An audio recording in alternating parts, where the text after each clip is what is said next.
Masechet Beisah Daf Yod Tet. We're going to have 4 topics. The first one is about dipping vessels in a mikveh at twilight. We mentioned already yesterday that dipping vessels on Yom Tov and Shabbat is prohibited in most cases. But what about Ben HaShemashot? Then we're going to talk about double dipping, which is the end of the Mishnah when it says Migav El Gav, and from one group to another. We'll explain what that means. But this is a good title for the podcast. And then the majority of the daf will be about: are you allowed to offer a voluntary offering on Yom Tov?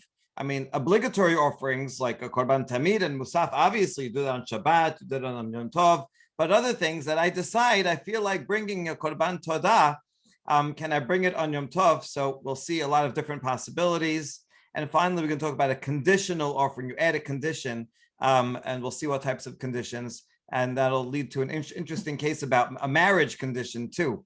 So let's begin here. Tenora banan kilisha nitma me'arev Yom Tov en matbilinoto ben hashemashot. So now we see not only is it prohibited from dipping vessels on Yom Tov itself, but also even before, if it became tameh the day before, I can't wait till ben hashemashot. That would be the time like after sunset for, let's say, 13 minutes or so.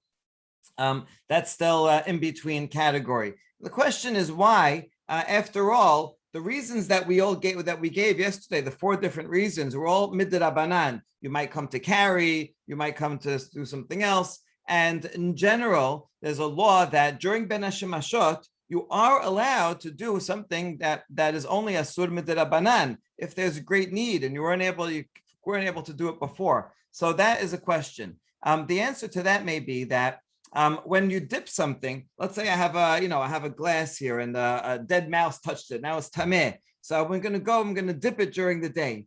It's not fully tahor when I dip it. I have to wait till nighttime, right? Only at nightfall, then it becomes 100% tahor. So you see that the problem with this guy is if he's going to dip it during Ben HaShemashot, well, maybe it's nighttime. That itself is a problem because dipping at night is not okay. All right, but still Ben HaShemashot. The bigger problem is he's going to think that it's 100% tahor, and then he's going to start using it. But the truth is that if he's dipping it at night, he's going to have to wait another 24 hours till the next night for it to be tahor. So to avoid that problem, we tell people don't dip anything during Ben HaShemashot before Yom Tov.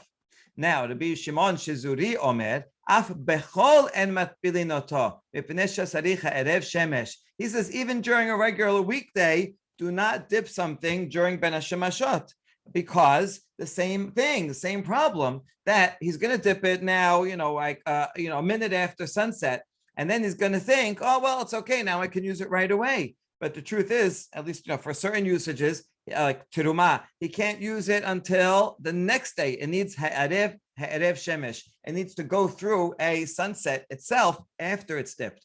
And therefore, people aren't going to realize. They're going to think, oh, I did it before nightfall, so now I can use it 20 minutes later. And that's not true. So Rabbi Shimon Shizuri is adding a chumrah, prohibiting even during chol, not only a weekday. Now, Rabbi Shimon Shizuri has such a good point. We wonder, how come Tanakama wouldn't agree with him? Now, the truth is, maybe he actually does agree. Maybe Shimon Shizuri is adding something in the Barita, right? But generally, when you see Tanakama and then a named opinion, it is disagreeing. So that's our question. But Tanakama, aren't you worried about that he's going to, even on a weekday, he's going to dip it and then he's going to think it's okay right away? And don't you agree that you have to wait till it becomes dark? Everyone agrees to that.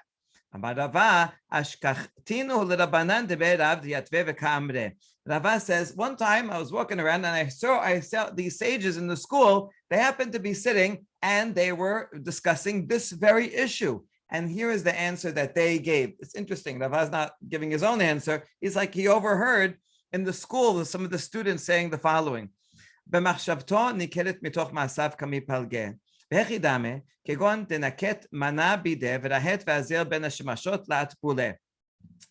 He said, really, everybody agrees that, you have to wait for another night in order for it to be okay. What they're arguing about here is whether your intention can be understood. Is it evident from your actions? If you see a person doing a certain action, can we infer his intention? If specifically, it would be a case. It could be, for example, a case like this, that I see a person with a mana, with a vessel in his hand, and he's running during Ben Hashemashot, he's running to the mikveh.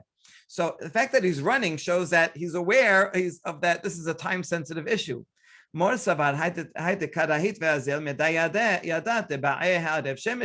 he's running, it means he's trying to get it in just before sunset, because he knows it has to be done before sunset in order that he'll be finished dipping it before sunset. And then when sunset and darkness comes, it'll be okay to use that, 2.5 hours later.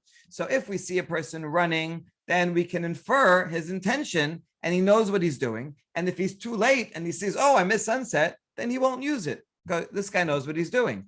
So therefore, it would be okay. That's Tanakama, that you can allow people to do it during a weekday. The other opinion says, no, if it's a weekday, then the person might be just running because he has a lot to do. He's going to work, he's coming home, and therefore he's running because he has limited time. So just because he's running doesn't mean, he's aware that there's a time limit and he has to do it before sunset. He might just be running for any reason. We cannot infer his intention from his action. And so that's what they're arguing about, a case such as this. All right, which is kind of limiting the case to a particular thing when a person is running. Maybe there's other cases that are like that. Now, Rava, when he overheard the student saying that, he said, I disagree. No, if a person's running and can you figure out his intention, everyone agrees that would be okay. If you see a person running, then it would be permitted and you can let the person do it. Like Tanakama, it's a case where it's talking about where a person had a cup like this and it touched a piece of a creepy crawly animal like a dead mouse, but only a tiny bit of it, less than the size of a lentil. And that's the halacha regarding creepy crawlies, that they only make something tameh if it's bigger than a lentil size, not if it's smaller. And this guy, he wasn't sure about that halacha. And he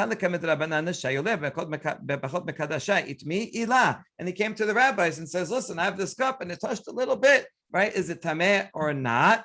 And so one sage said that, this is Rabbi Shimon Shezuri, who's Machmir, he says, listen, if this guy doesn't know basic laws, this is a basic law. I mean, it comes up, I don't know how often, it comes up all the time. If he doesn't know the law about the lentil size, then he probably doesn't know the law that you have to wait till sunset. And that kind of person, we have to be Machmir and make sure that he doesn't do it during twilight, even during a regular day. But the other Tanakama says, all right, maybe he doesn't know that, the size, the lentil size halacha, because that, first of all, it's an oral law. It's a very technical detail. But Harev Shemesh, the fact that you have to wait till it gets until nightfall, that's actually in the Torah explicitly. So you see that in general, people knew the Torah, right? At least what's in the text. They were listening during Parashat HaShavua. So if he knows, just because he doesn't know a small aspect of Torah Sheba'al Peh, doesn't necessarily mean he doesn't know this basic law. And therefore, we can trust that he knows the law and he's allowed to dip even during the week. Then that would be Tanakama. And that's Rava's explanation. So you see that actually both explanations are really limiting their discussion to very particular cases. All right. And now we get to the end of the previous Mishnah that says, matbilin migav legav. Even though we said that on Yom Tov, you're not allowed to dip. Generally, you're not allowed to dip dishes to make them tahor. Nevertheless, you are allowed to dip them from one to another. So what does this mean? From one level to another. So let's see. Tenor banan. Kesad migav legav. Haroseh lasot gito al gav kado. Bekado al gav gito oseh. If you took your vessels and you dipped them already for your gat, for your wine press, and now you say, you know what, I'm going to use it for a different pitcher, for a different reason, for my pitcher. Some people read, instead of kado, read it with a bet, bado, which means an olive press. I was going to use it for my wine press, and now I'm going to use it for my olive press. And just to be stringent, I dipped it already, but now because I'm using it for something else I didn't have in mind, I'm going to dip it again. That's permitted, or the other way around also is permitted, because really this thing is tahor. I dipped it already. I just feel like doing a second dipping, like an OCD kind of thing, because I have a new purpose, then that is permitted to do on Yom Tov, because you're not fixing. This would make sense if you're fixing something, making it unusable, and now it's usable. Really, it was usable the whole time. So that's one understanding. Rambam here explains it a little bit differently, that if I took this item and I dipped it because I thought I was just to be regular tahor, but then a Kohen comes along and says, I want to use it for terumah. Well, terumah requires a higher level, and maybe you weren't as careful with it because you weren't using it for terumah. So I want to dip it again so I can have terumah. Or some Kohen comes and is eating kodashim from it. So, and he wants to dip it again because he's eating kodashim, and that requires a higher level. That's okay also. Since you dipped it again, this is double dipping, right? You're just doing it again for extra stringency. So that's permitted to do on Yom Tov. And the last thing in the Mishnah said, kesad mechabura lachabura, you're also allowed to dip something that was used, that you had in mind to use for one group, you could use it for another group. For example, on Pesach, I had my plate that I was going to eat Korban Pesach and with one group, and I changed my mind. I'm going to use it, go to a different group. Obviously, before they actually prepare the Korban Pesach, I switch. And now that group is like, I don't know, are you, they don't trust your kashrut from the other group. So they want you to dip it again. So that's okay. It's already dipped. You can dip it again for that group. Sometimes each group, they have their own requirements. They want to make sure that no one tameh comes into our group. They want to see you dipping it. That you can even do on Yom Tov because you already did it. And that's the cases of double dipping. All right. And now next Mishnah. It's going to get into famous machloket about simicha. Simicha is not here rabbinic ordination, but rather putting your hands on an animal before you make it a korban. And this was one of the oldest machalokot in the history of Torah Shebaal Peh. Okay, here we just get a little bit of it. Bet Shammai omerim mevi'in shelamim ve'en somchin alehem avalo olot. So Bet Shammai says you're allowed to bring shelamim offerings. Why? But not olot. Why shelamim? Shalamim, part of it is given as sacrifice. Part of it you eat. The owner eats it. So Yom Tov, you're allowed to slaughter and do all things for food purposes. So therefore, it's no problem to bring a korban shalamim on Yom Tov. Only problem is to do semicha. Right? Generally, you put you push down hard on its head, and that is a problem because you're not allowed to use an animal. You can't put a burden on an animal or ride an animal on Yom Tov.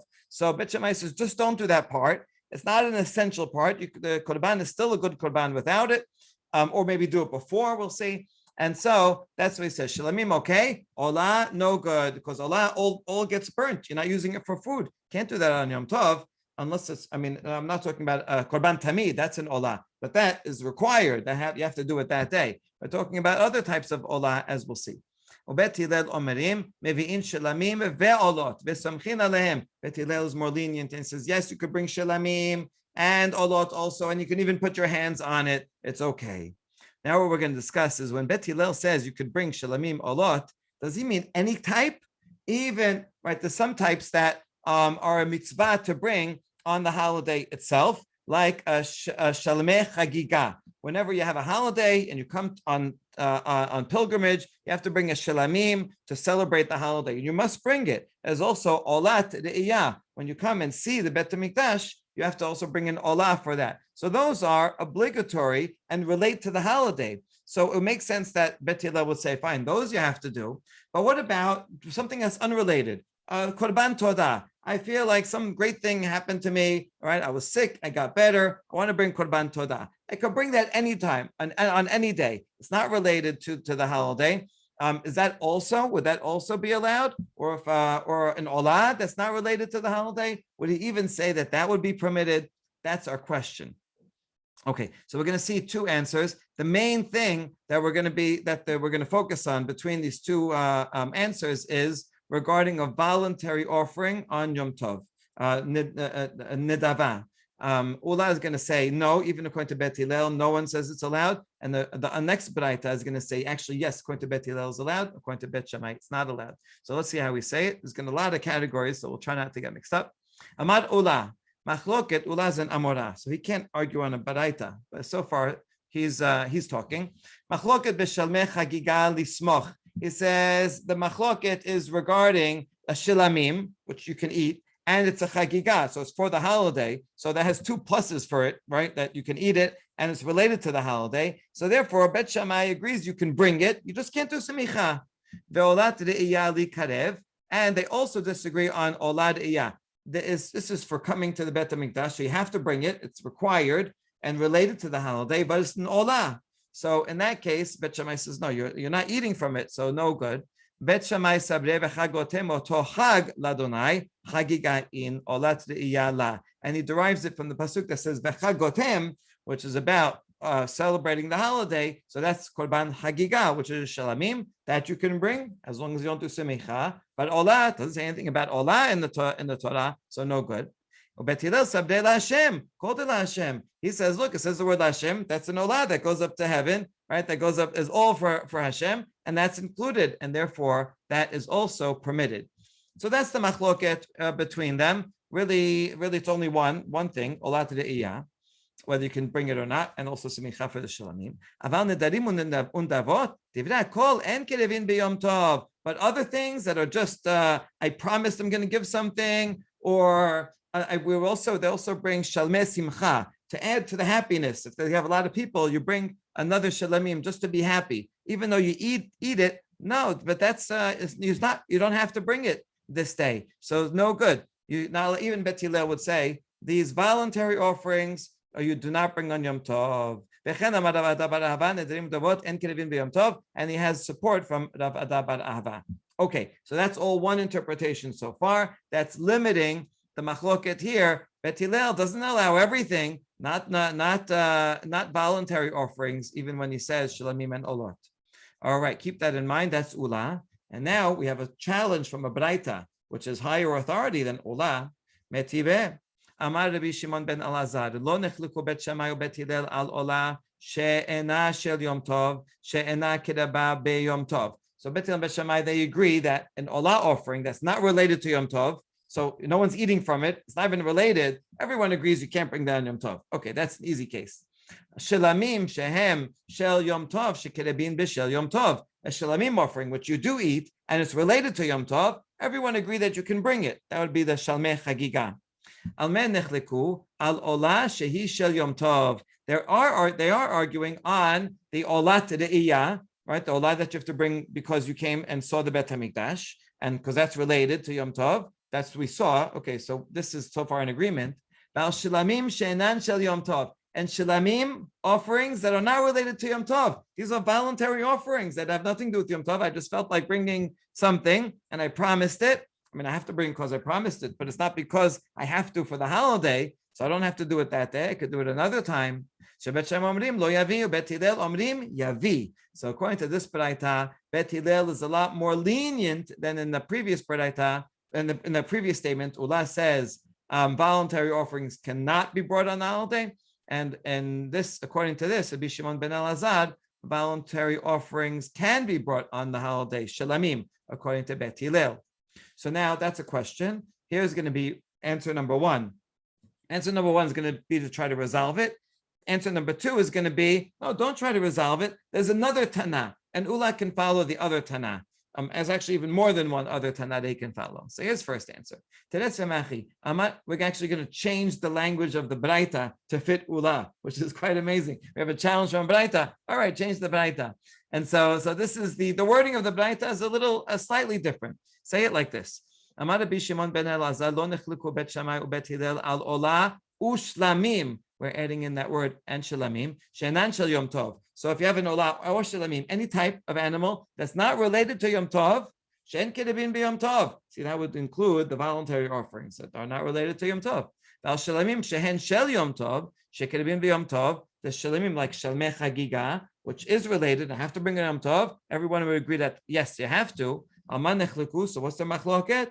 Al olah shehi shel Yom Tov. Shebet Shammai omerim lo yavi, or Bet Hillel omerim yavi. They only argue about an olat re'iyah that I have to bring because of Yom Tov. Bet Shammai says don't bring it, and Bet Hillel says yes, you do bring it. That's exactly what Ula said. So by adding a word shalamim up here, which is something that they all agree that you don't bring if it's not related, that's it. That's the voluntary offerings. So according to this new version of a Barita, yeah, the new Barita agrees with Ula and is more stringent for those voluntary offerings. Okay, so that's one answer, is to change the wording of the Barita to make it fit Ula. But then Rav Yosef has a great line. Rav Yosef Amar, Tana'eh shakalt me'alma. Have you removed the Tana'im from the world? Like you can't find any Tana'im. Tana'im here could mean the professional reciters who know a lot of Baraitot, or it could mean the Tana'im, meaning the sages of the times of the Mishnah, right? That's it. You only know one Baraita. There's a lot more. And in fact, Tana'ehi, right? Keep looking. You'll see that there are other Tanaim that, there are some Tanaim that agree with Ula, and there are other Tanaim that disagree and say what Rabbi Shimon ben Elazar says. You don't have to change this Baraita, right? But rather just say Ula disagree. Ula follows a Tana who disagrees with Rabbi Shimon ben Elazar. Here it is. Shalamim haba'im mechamat Yom Tov b'Yom Tov. So those are just shalamim that are related to the holiday itself. Bet Shammai omrim somech alehen me'erev Yom Tov v'shochatan b'Yom Tov. Bet Shammai says you can't do semicha on Yom Tov. That's a melacha. So do semicha beforehand, and yes, you can offer those on the day. That would be shalmei chagiga. Bet Hillel omrim somech alehen b'Yom Tov v'shochatan b'Yom Tov. It tells us you can even do semicha on the holiday itself. So that's the machloket about that. It doesn't talk about Olah here. But they only argue on that kind of shalamim. But other types, nedarim, nedavot, voluntary offerings that are not needed for the holiday, everyone agrees that you do not bring them. And so this would follow Olah. So here you go. This could be a better answer when we had the opinion of Rabbi Shimon ben Elazar, who was more lenient regarding Bet Hillel and disagreed with Ula. Ula, we don't have to change the language of that. Just say that Ula is following this second Baraita here, and Shimon ben Elazar is a different opinion and disagrees with this Baraita. There's two Tanaim, and so that is an easier way to resolve it without having to change the words. All right, and now that we have this approach, we're going to add another example. We are going to quote a long Baraita now, in which we'll see by the end of the analysis, there's also two opinions about it in this Baraita. One says that voluntary offerings are prohibited, like Ula says in Bet Hillel, and the other says that they are permitted, like Rabbi Shimon ben Elazar says over here. Okay, but this is a long Baraita, and we're going to quote the Baraita and then bring lots of explanations of each line. So you have to be a little patient before we actually see. But what we're looking for is two Tanaim that disagree on the same subject of voluntary offerings on Yom Tov. Detanya, en mevi'in toda b'chag hamasot mipnei hametz sheba. Okay, this whole Baraita is about Korban Toda, right? Let's say I was on a journey, it was very dangerous, and I made it back, and I say, you know what? I'm going to promise a Korban Toda. One day when I get to Jerusalem, right? Maybe I'm going to go for the holiday, or maybe I'm going to go for Pesach, and I'll bring Korban Toda with me. So here's the thing with the Korban Toda, that along with the animal, we bring 40 loaves. 10 of them are made of chametz, 30 of them out of different kinds of masa. So part of the requirement is to bring chametz. So now I'm going to have my Korban Toda. I want to bring it, and I'm going to the Bet HaMikdash for Pesach. Can I bring it on Pesach? No deal, because it has chametz in it. So I'm not allowed to bring the Korban Toda on matzot because of the chametz. So how about next one? Lo ba'aseret. How about Shavuot? No good. Mipnei shehu Yom Tov, and I can't bring a Korban Toda on Yom Tov. All right, we already see here the first opinion, which is the same as Ula, which says that I can't bring a Korban. It's a nidava, right? It's a voluntary offering that I said I'm going to bring, and I can't bring it on Shavuot because there's no Chol HaMoed. There's only a Yom Tov, so you can't bring it on Shavuot at all. Okay, so here we see it already, but we'll make it explicit later. Aval mevi adam toda b'chag Sukkot, but Sukkot is okay. Now you'll wonder, Sukkot also, isn't that a Yom Tov? Yeah, but only the first day. So the rest of Sukkot is Chol HaMoed. So we're talking about Chol HaMoed, that would be really the ideal time to bring it. Truth is, the Korban Toda, I could bring it on a regular day. I could bring it any day during Cheshvan, anytime I want. The thing is that most people don't go to the Bet HaMikdash anytime. They live far away. The only time that they come is for the holidays. So when they're there for the holidays, they want to be able to bring it also. Otherwise, they have to make a special trip or stay an extra day, and that could be difficult. They have to get back to work. So therefore, the one holiday that you would be able to do it, to bring Korban Toda, is on Chol HaMoed, of Sukkot. That's all Tanakama. Now, Rabbi Shimon's going to add something. It's not really clear what he's arguing on. We'll discuss it. Rabbi Shimon Omer Harehu Omer Bechag HaMasod B'Chag HaShabuot B'Chag HaSukkot. Pasuk in Devarim talks about the 3 holidays in this order. Kol Sheba B'Chag HaMasod Ba B'Chag HaShabuot B'Chag HaSukkot. And he derives from it that there's an equation between the 3 holidays. Anything that you can bring on Pesach, you can bring on Shavuot and Sukkot also. But if you can't bring it on Pesach, then you can't bring it on the other holidays also. So it looks from here like he's more machmir on Tanakama, and he would say you can't even bring it on Sukkot, not even Chol HaMoed Sukkot, which is strange. What would be the problem of bringing your Korban Todah on Chol HaMoed Sukkot?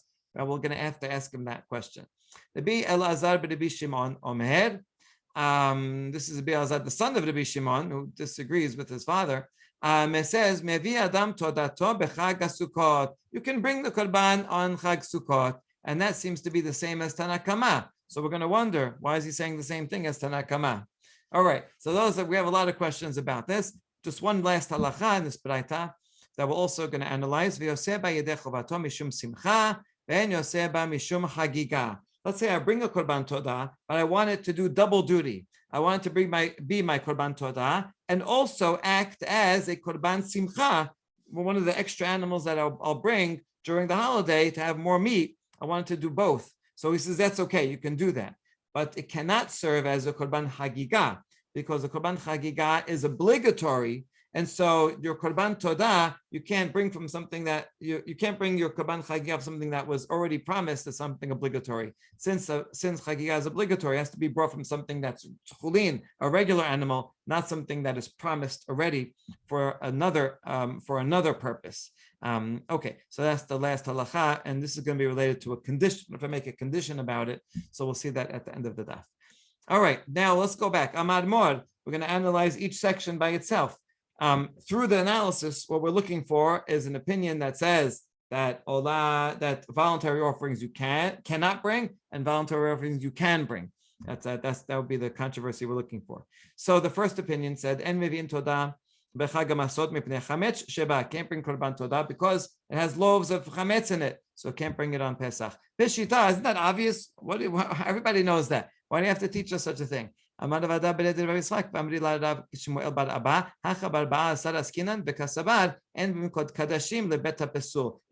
you can't bring it on Pesach, but how about the 14th in the morning? I could still eat chametz. And so he's coming to teach us that even in the morning, I'm not allowed to bring korban todah. Even though I could eat chametz and I could go stuff myself and eat all those 10 loaves right away before the prohibition of chametz starts. No, we don't allow someone to bring kodashim to become in a state of pesul. I'm allowed to eat the korban todah the entire day and the following night. So that's the time period I have to consume the whole thing. And we're not going to let a person put himself in a situation where he's not going to be able to eat the whole thing in a short time, and then it's going to be left over and disqualified. So we don't want that to happen. And that's his chidush, not only on Pesach, even on Erev Pesach. No bringing a korban todah.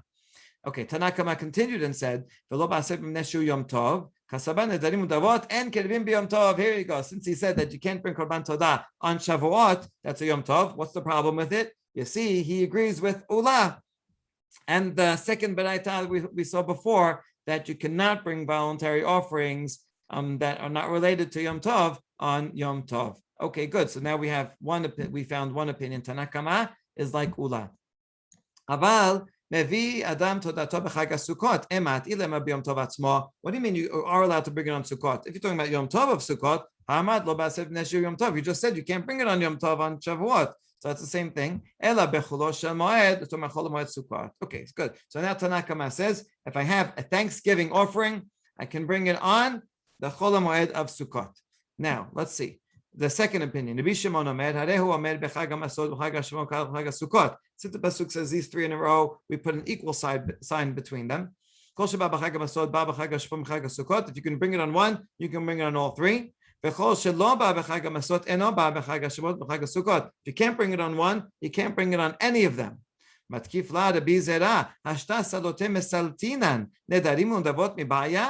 now the question is, you can't bring it on Sukkot at all, not even during Chol HaMoed. On Chol HaMoed, you're allowed to do anything. You're allowed to go and chop kindling wood. You can't do anything. You can do melachot that you need to do on the on Chol HaMoed. But you can start a fire. You can go chop wood to make a fire. You can do most things. And so, if I can go, just chop wood just to use, obviously I can bring a korban todah. That shouldn't be any problem. So even Chol HaMoed. So what are you saying that I can't bring it any time?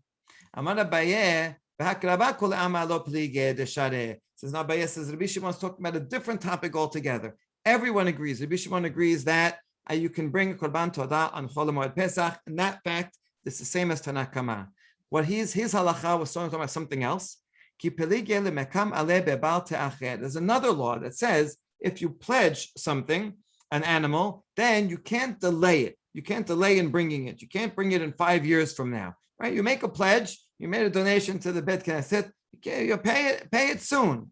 How soon is the question? That's the machloket. Tanakh Kama savar shalosh regalim amar chamana afidu shelo kesidran. Tanakh Kama is more lenient and said, just make sure that, actually more stringent. He said that you have to pay it before 3 holidays pass, even if they're out of order. So no matter when you decided to make a promise, let's say I make a promise today. I said I'm going to bring korban today, and Sukkot's coming up, right? So Sukkot passes, it's okay. Pesach passes, it's still okay. If I wait till Shavuot to pass, then I violate lo ta'ached. I'm delaying too much. So, but I could start at any point. If it was in the summer and I it was in before Shavuot, I promised it. So then Shavuot, Sukkot passes. Pesach is my deadline to bring it.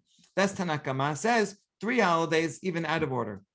Rabbi Shimon sabar kesidran in shelo kesidran lo. Rabbi Shimon is actually more lenient. He says I only violate delaying my promise to bring a korban if 3 holidays pass in their order, starting from Pesach. That's why that pasuk says Pesach is the first. And so here's what he meant when he said, if I can bring it on Pesach, then I must bring it on either that Pesach or Shavuot or Sukkot. Because if I can bring it on Pesach, it means I promised it before Pesach, right? Let's say I promised it sometime in the middle of the winter. So then 3 in order is going to be the next 3. Whereas if I can't bring it on Pesach, meaning because I promised it after Pesach, right? Let's say before Shavuot. Well, in that case, I can wait a long time. I don't have to bring it on Shavuot. I don't have to bring it on Sukkot. I don't even have to bring it on the next Pesach, because that's now when the cycle begins. And I could wait till another Pesach, another Shavuot, and bring it on the second Sukkot after that. So this is what Rabbi Shimon meant, what he said when he said that if you can bring it on Pesach, you must bring it on one of the next holidays. If you can't bring it on Pesach because it's too late, then you do not have to bring it on any of the next holidays. And that's what he was talking about. So it really has nothing to do with our subject. Okay, now finally, Rabbi Elazar Rabbi Shimon Omer, Mevi Adam Todato Bechag HaSukkot. So he said you can bring your korban todah on Sukkot. Emat, what day of Sukkot? Hainu Tanakh Kama. If it's on Chol HaMoed, Tanakh Kama already said you can bring korban todah on Chol HaMoed Sukkot. Ela b'Yom Tov. Rather, he must be saying something different from Tanakh Kama. So he must be saying that you're allowed to bring korban todah on any day of Sukkot, even on Yom Tov. And so you see that Rabbi Elazar Rabbi Shimon would fit with those who argue with Ola, right, with the other opinion in that Barita. And so you see that according to, we have here now a backup opinion that this is identical to the opinion before.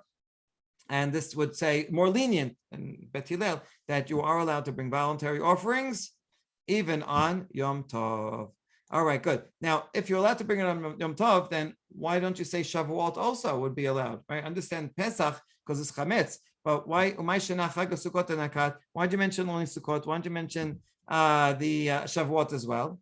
Rabbi Elazar Rabbi Shimon Ta'amed Tanya Rabbi Shimon Omer Lo Yomar Chag HaSukkot Shebo HaKatuv Medaber Lama Ne'emar Lomar Shezeh Acharon. Oh, that the reason why I chose this one relates to the subject that we were just talking about Ta'acher. Don't delay bringing it. According to him, the pasuk wouldn't have to say Chag HaSukkot at all when it mentions the 3 holidays, because the context is Sukkot. The pasuk right before is talking about Sukkot. So you could have just said, shalosh pamim b'shana, and I know about Sukkot because you just mentioned it. So why does the pasuk add Sukkot? To tell you that that's the cutoff. So he's actually more machmir regarding the concept of delaying more than any other opinions. No matter when you promised it, even if I promise it right now, we're about to start Sukkot, I have to bring it on Sukkot, right? And I don't have 3 holidays altogether. Sukkot is the final deadline, no matter when I promised I would give that, bring that korban. All right, so now we got everything straight. Right? So he says, why does it say Sukkot? To say that is the cause of delaying, that is the final deadline. Excellent. And now the very last part of the Barita, if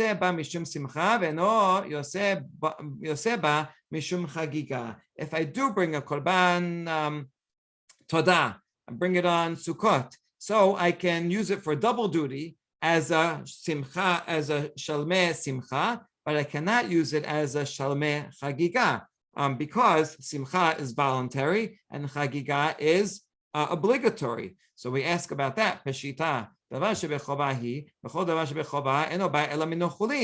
this obvious? The korban chagiga is something that is obligatory, and anything that is an obligatory offering, I have to bring it from a non-sacred animal. I can't take an animal that's already sacred, that I already promised and designated to be korban todah, and now do double duty. So isn't that obvious?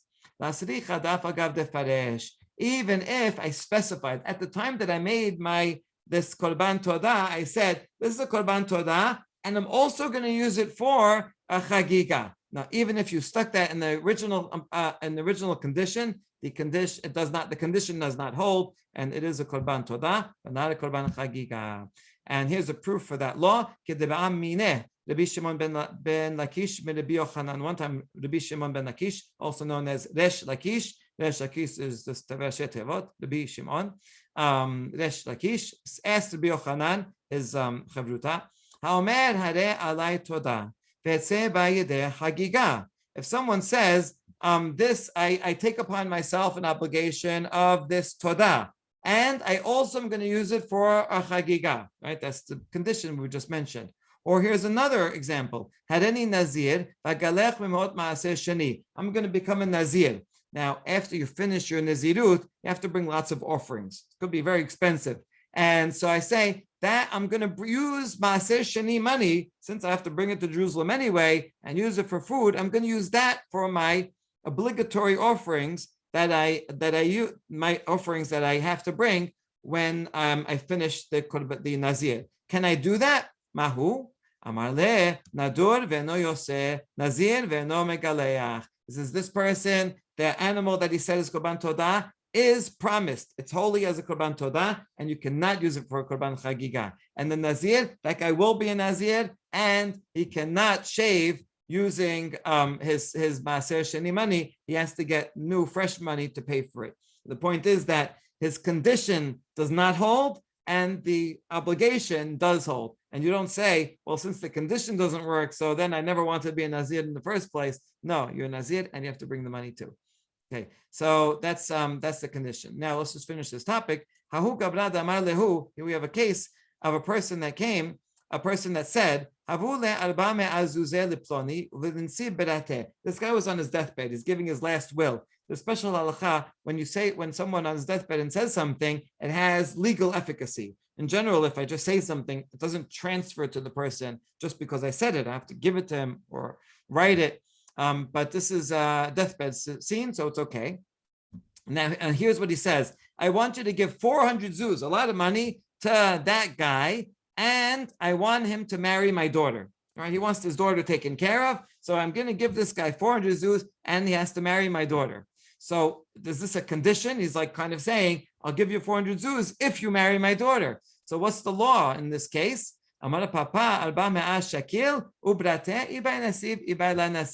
So because he said this one first, he said, give him 400 zuz, that takes effect right away. The guy can take the money. And how about the daughter? If he likes her, he can marry her. If he doesn't want her, he doesn't have to marry her. So you see that here's another example where the statement that he said to give works, and the condition is not a condition, and it applies even without the condition. Okay, so poor guy, right? He died, and who knows if the guy took care of his daughter, but anyway, the guy got the 400 zuz. All right, so we comment on that. Tamad amar havule velinsiv, avali amar linsiv havule inasef shakil ila naseb la shakil. Okay, the guy should have been more careful with the order, and he said things in. The reason why the person doesn't have to marry his daughter is because first he said give him money, and then he said marry. But if he said I want this guy to marry my daughter and give him 400 zuz, then it's a binding condition. If he marries her, he can take the money. If he doesn't agree to marry her, then he doesn't get the money either. All right, and finally, Meremar and Amora, he said this statement, this discussion of Resh Lakish. Are you allowed to make such a condition in the case of a korban, a nazir, or not? He said it in his own name, right? And he taught it that no, the condition is not binding. He says,